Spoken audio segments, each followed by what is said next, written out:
സാബുവിന്റെ സംസ്കാരം ഇന്ന് വൈകിട്ട് 3:30 കട്ടപ്പന സെയിന്റ് ജോർജ് പള്ളി സെമിത്തേരിയിൽ നടക്കും. സാബുവിന്റെ മരണത്തിൽ കട്ടപ്പന സിഐയുടെ നേതൃത്വത്തിലുള്ള സംഘം വീട്ടുകാരുടെ മൊഴിയെടുക്കാനെത്തിയിരിക്കുന്നു. സന്ദീപ് രാജാക്കാട് വിവരങ്ങളുമായി. സന്ദീപ്, ഇപ്പോൾ വീട്ടുകാർ നടത്തിയിരിക്കുന്ന പ്രതികരണം, അതോടൊപ്പം പുറത്തു വന്നിരിക്കുന്ന ശബ്ദ സന്ദേശം, അതിലൊരു ഭീഷണിപ്പെടുത്തലുണ്ട് എന്നുള്ള കാര്യം വ്യക്തമാണ്. ഇപ്പോൾ മൊഴിയെടുക്കൽ പുരോഗമിക്കുകയാണോ? ആരൊക്കെയാണ് മൊഴിയെടുക്കാൻ എത്തിയിരിക്കുന്നത്? കുടുംബം എന്താണ് ഇപ്പോൾ പറയുന്നത്? സ്മൃതി പരുത്തിക്കാട് കട്ടപ്പന സിഐയുടെ നേതൃത്വത്തിലുള്ള സംഘമാണ് മൊഴി രേഖപ്പെടുത്തുന്നത്. വനിതാ പോലീസ് ഉദ്യോഗസ്ഥയെ അടക്കമുള്ളവർ എത്തിയാണ് മൊഴി കുടുംബത്തിന്റെ രേഖപ്പെടുത്തുന്നത്. പ്രധാനമായിട്ടും ഭാര്യ മേരിക്കുട്ടിയുടെ മൊഴി രേഖപ്പെടുത്തുക എന്നുള്ളത് ഏറ്റവും പ്രധാനപ്പെട്ട കാര്യമാണ്. കാരണം ഈ സാബു നേരിട്ട് സംസാരിച്ചിരിക്കുന്ന എല്ലാ കാര്യങ്ങളും വ്യക്തമായി അറിയാവുന്നയാള് ഭാര്യ മേരിക്കുട്ടിയാണ്. അതോടൊപ്പം തന്നെ ഇന്നലെ ഈ സംഭവം ഈ മരണപ്പെട്ട് കിടക്കുന്നത് കാണുന്നതടക്കം മകൻ നേരിട്ടാണ്. അത്തരത്തിലുള്ള കാര്യങ്ങളെല്ലാം ഉള്ളതുകൊണ്ട് തന്നെ ബന്ധുക്കളുടെ മൊഴി വ്യക്തമായി തന്നെ രേഖപ്പെടുത്തേണ്ട ഒരു സാഹചര്യമുണ്ട്. മറ്റൊരു പ്രധാനപ്പെട്ട കാര്യം, ഇതുമായി ബന്ധപ്പെട്ട് വലിയ രീതിയിലുള്ള പ്രതിഷേധം ഉയർന്നു വന്നിരുന്ന ഒരു സാഹചര്യമുണ്ടായിരുന്നു. അതോടൊപ്പം തന്നെയാണ് ഇന്ന് ഓഡിയോ സന്ദേശം പുറത്തു വരുന്നത്. ആ ഓഡിയോ ക്ലിപ്പ് പുറത്തു വന്നതോടുകൂടിയാണ് ഈ കുടുംബത്തിന്റെ പ്രതികരണം കൃത്യമായി തന്നെ കാര്യങ്ങൾ പറഞ്ഞുകൊണ്ടുള്ള പ്രതികരണം പുറത്തു വരുന്നത്.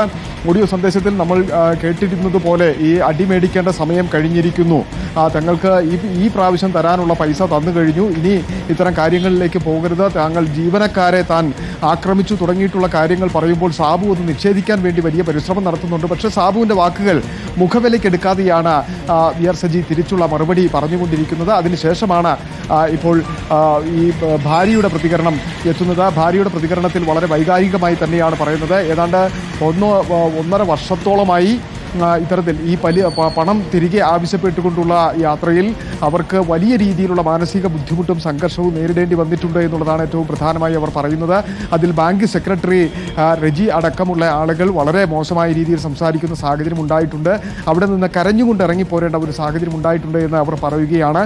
വളരെ അത്യാവശ്യപ്പെട്ട് നിൽക്കുന്ന സമയത്ത് പണം തിരികെ ആവശ്യപ്പെടുമ്പോഴാണ്, ഈ പണം തിരികെ ആവശ്യപ്പെട്ട് തുടങ്ങുന്ന ഘട്ടം മുതലാണ് ഇത്തരത്തിലുള്ള ഇടപെടലുകൾ ഉണ്ടാകുന്നത്. ഇതിനു മുമ്പ് നിരവധിയായിട്ടുള്ള പൈസ അവിടെ നിക്ഷേപിക്കുകയും അത് ഘട്ടം ഘട്ടമായി തിരിച്ചെടുക്കുകയും ചെയ്യുന്ന ഒരു സാഹചര്യം ഉണ്ടായിരുന്നുവെങ്കിൽ പോലും ഈ കൂടുതൽ പണം തുക പിൻവലിക്കുന്നതിന് വേണ്ടി എത്തുമ്പോഴാണ് ഇത്തരത്തിലൊരു സാഹചര്യം ഉണ്ടാകുന്നത് എന്ന് പറഞ്ഞു. അതിന് തൊട്ടു പിന്നാലെയാണ് ഭരണസമിതിയെ സപ്പോർട്ട് ചെയ്തുകൊണ്ട് CPIM നേതൃത്വവും രംഗത്തെത്തുന്നത്. എന്നാൽ ഈ കുടുംബത്തോടൊപ്പമാണ് ഇന്ന് CPIM Kattappana area secretary Mathew George വ്യക്തമാക്കുമ്പോൾ പോലും വി ആർ സജിയുടെ നടപടി അല്ലെങ്കിൽ ഇടപെടലിനെ അദ്ദേഹത്തിൻ്റെ ഭാഗത്തു നിന്നുണ്ടായിട്ടുള്ള ആ ഒരു സംസാര ശൈലിയെ തള്ളിപ്പറയുവാൻ വേണ്ടി CPIM തയ്യാറായിട്ടില്ല എന്നുള്ളതാണ് നമുക്ക് മനസ്സിലാക്കാൻ സാധിക്കുന്നത്. എന്തായിരുന്നാലും ഇന്ന് CPIM ജില്ലാ സെക്രട്ടറി നേരിട്ട് മാധ്യമങ്ങളെ കാണുന്നുണ്ട് എന്നാണ് നമുക്ക് മനസ്സിലാക്കാൻ സാധിക്കുന്നത്. അതിൽ CPMന്റെ ഒരു നിലപാട് എന്താണ് ഇക്കാര്യത്തിൽ എന്നതിനെ സംബന്ധിച്ച് വ്യക്തത വരുത്തുവാനും അറിയുവാനും സാധിക്കുമെന്ന് മനസ്സിലാക്കുന്നു. ഒപ്പം തന്നെ സാബുവിൻ്റെ മൃതദേഹം അധികം വൈകാതെ ഈ വീട്ടിലേക്ക് വാടക വീടാണ് ഇപ്പോൾ താമസിക്കുന്നത്. കട്ടപ്പന പള്ളിക്കവലയിലുള്ള വാടക വീട് അവിടേക്ക് എത്തിക്കും. അതിനുശേഷം ഏതാണ്ട് 3 മണിയോടുകൂടി സംസ്കാര ചടങ്ങുകൾ ആരംഭിക്കുന്ന ഒരു സാഹചര്യമാണ് ഉണ്ടാവുക എന്നാണ് മനസ്സിലാക്കുന്നത്. സംസ്ഥാന തലത്തിൽ തന്നെ ഈ വാർത്ത വലിയ രൂപത്തിൽ ചർച്ചയായി കഴിഞ്ഞിരിക്കുന്നു. പ്രതിപക്ഷം ഏറ്റെടുത്തിരിക്കുന്നു. അല്പം മുമ്പ് പ്രതിപക്ഷ നേതാവ് വിഷയത്തിൽ പ്രതികരിക്കുകയും ചെയ്തിരിക്കുന്നു. സഹകരണ ബാങ്കുകൾ കേന്ദ്രീകരിച്ച് CPM തട്ടിപ്പ് എന്നാണ് ഇതിനെ പ്രതിപക്ഷ നേതാവ് വിശേഷിപ്പിച്ചത്. അവിടുത്തെ പ്രാദേശിക CPM നേതൃത്വം വിഷയത്തോട് മുഖം തിരിക്കുകയാണോ സന്ദീപ്? തീർച്ചയായിട്ടും അത്തരത്തിൽ തന്നെയാണ് നമുക്ക് മനസ്സിലാക്കാൻ സാധിക്കുന്നത്. കാരണം ഈ ഒരു വിഷയത്തിൽ CPMന്റെ ഭരണസമിതിയാണ് അവിടെ ഭരിക്കുന്നത്. അതുകൊണ്ട് തന്നെ ആ CPM പ്രതിനിധീകരിക്കുന്ന ബാങ്ക് എന്ന് പറയുമ്പോൾ അതിൻ്റെ കാര്യങ്ങൾ തീരുമാനിക്കുന്നത് ആ ഭരണസമിതിയാണ്. അതിൻ്റെ കാര്യങ്ങൾ അവർ തന്നെ തീരുമാനിക്കുമെന്നുള്ളൊരു നിലപാട് മാത്രമാണ് CPM Kattappana area committee secretary വ്യക്തമാക്കുന്നത്. അതിൽ ഏറ്റവും പ്രധാനമായി പറയുന്നത് പോലീസ് അന്വേഷണം കൃത്യമായി നടക്കുന്നുണ്ട്, ഇല്ലെങ്കിൽ പോലീസ് അന്വേഷണം നടക്കട്ടെ, അതിനുശേഷം ആകാം മറ്റു കാര്യങ്ങളെല്ലാം. ഈ സജിയുടെ ഫോൺ സംഭാഷണം അടക്കം കാര്യങ്ങൾ അന്വേഷണത്തിന്റെ പരിധിയിൽ വരുന്നതാണ്. ആത്മഹത്യാക്കുറിപ്പും അന്വേഷണത്തിന്റെ പരിധിയിൽ വരുന്നതാണ്. അതുകൊണ്ട് അന്വേഷണം നടക്കട്ടെ എന്ന ഒരു കാര്യം പറഞ്ഞുകൊണ്ട് അവസാനിപ്പിക്കുന്ന നിലപാടാണ് ഉള്ളത്. മറിച്ച് ഒരു ഏരിയ കമ്മിറ്റി സെക്രട്ടറി ഇരുന്നിട്ടുള്ള ഒരാൾ, അദ്ദേഹത്തിന്റെ വാക്കുകൾ അത് വളരെ പ്രധാനപ്പെട്ടതാണ്. അതും പണം നിക്ഷേപിച്ചിരിക്കുന്ന ഒരാളോട് പറയേണ്ടതായിരുന്നോ എന്ന് ഉള്ളതിനെ സംബന്ധിച്ച് ഒരു വ്യക്തമായ മറുപടി CPMന് നൽകുവാൻ കഴിയുന്നില്ല. ഒരുപക്ഷെ ആ കാര്യങ്ങൾ പൊതുസമൂഹത്തിൽ ചർച്ചയായി നിലനിൽക്കുന്നത് കൊണ്ട് തന്നെയാകാം CPMന്റെ ജില്ലാ സെക്രട്ടറി തന്നെ നേരിട്ട് മാധ്യമങ്ങളെ കാണുമെന്ന് വ്യക്തമാക്കിയിരിക്കുന്നത്.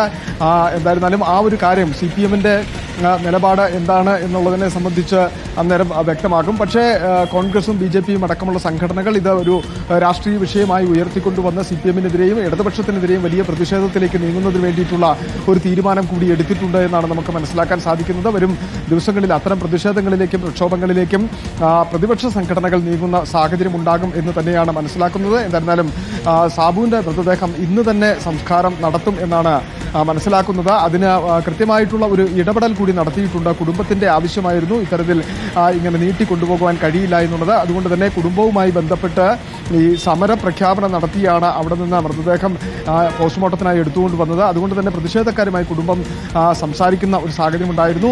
അവരുമായി ചർച്ച നടത്തിയപ്പോൾ ഈ പറയപ്പെടുന്ന കാര്യങ്ങൾക്ക് ഒരു നടപടി തുടങ്ങിയിട്ടുണ്ട് എന്ന് ബോധ്യപ്പെട്ടാൽ മാത്രമേ തങ്ങൾക്ക് അങ്ങനെ മാറി നിൽക്കാൻ കഴിയുള്ളൂ എന്ന നിലപാടായിരുന്നു പ്രതിഷേധക്കാർക്കുണ്ടായിരുന്നത്. തുടർന്നാണ് പോലീസ് ഈ വിഷയത്തിൽ ഇടപെട്ടു, കേസെടുത്തിട്ടുണ്ട്, അന്വേഷണം ആരംഭിച്ചിട്ടുണ്ട് എന്ന് അറിയിക്കുകയും ഈ കുടുംബത്തിന്റെ മൊഴിയടക്കം രേഖപ്പെടുത്തുവാൻ വേണ്ടി പോലീസ് നേരിട്ടെത്തുകയും ചെയ്തിരിക്കുന്നത്. ആ നടപടികളിലേക്ക് കടന്നതോടുകൂടിയാണ് ഇന്ന് തന്നെ മൃതദേഹം സംസ്കരിക്കാം എന്ന ഒരു തീരുമാനത്തിലേക്ക് എത്തിയത്. അതിന്റെ അടിസ്ഥാനത്തിൽ 3 മണിക്ക് സംസ്കാര ചടങ്ങുകൾ ആരംഭിക്കുമെന്നാണ് നമുക്ക് മനസ്സിലാക്കാൻ സാധിക്കുന്നത്. എന്തായിരുന്നാലും ആ കുടുംബത്തിന്റെ ആരോപണങ്ങൾ, ഓരോ വാക്കുകളും CPM-നും ഒപ്പം തന്നെ ബാങ്കിനും എതിരെയാണ് എന്നുള്ളത് ഏറ്റവും പ്രധാനപ്പെട്ട കാര്യമാണ്. മറ്റൊരു പ്രധാന കാര്യം ഈ കുടുംബത്തിന്റെ ആരോപണത്തിൽ CPIM പ്രതിസന്ധിയിലായിട്ടുണ്ട്, പ്രതിരോധത്തിലായിട്ടുണ്ട് എന്നുള്ളതാണ്. രാഷ്ട്രീയമായി കോൺഗ്രസും BJPയും അടക്കമുള്ള പ്രതിപക്ഷ പാർട്ടികൾ അതൊരു രാഷ്ട്രീയ വിഷയമായി ഉയർത്തിക്കൊണ്ടുവരുമ്പോൾ ബാങ്കിന് മുന്നിലെ ഇന്നലത്തെ പ്രതിഷേധവും അതിന്റെ സൂചനയായിരുന്നു. ഇന്നിപ്പോൾ അതിശക്തമായ പ്രതികരണങ്ങൾ പ്രതിപക്ഷത്തിൽ നിന്നും വന്നുകൊണ്ടിരിക്കുന്നു.